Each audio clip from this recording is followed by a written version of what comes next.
nächste Rednerin ist Frau Ivana Maletic für eine Minute. Zahvaljujem predsjedavajuća.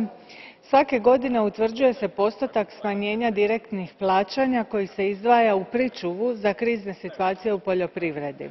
Tako će se prema ovom prijedlogu direktna plaćanja u 2016. za 2015. umanjiti za 1,39% po poljoprivredniku za potpore iznad 2000 eura i time će se osigurati iznos od 441,6 milijuna eura koji će biti izdvojen u pričuvu za krize.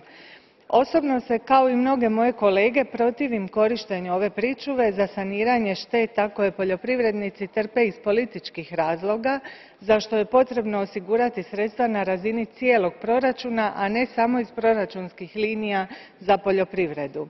U slučaju prirodnih katastrofa i nepogoda, epidemija i sličnih kriza ova pričuva će biti od ogromne važnosti za oporavak poljoprivrede. Republika Hrvatska i naši poljoprivrednici su izuzeti od ovog izdvajanja za pričuvu za krize jer još uvijek ne koristimo 100% iznosa. Zahvaljujem.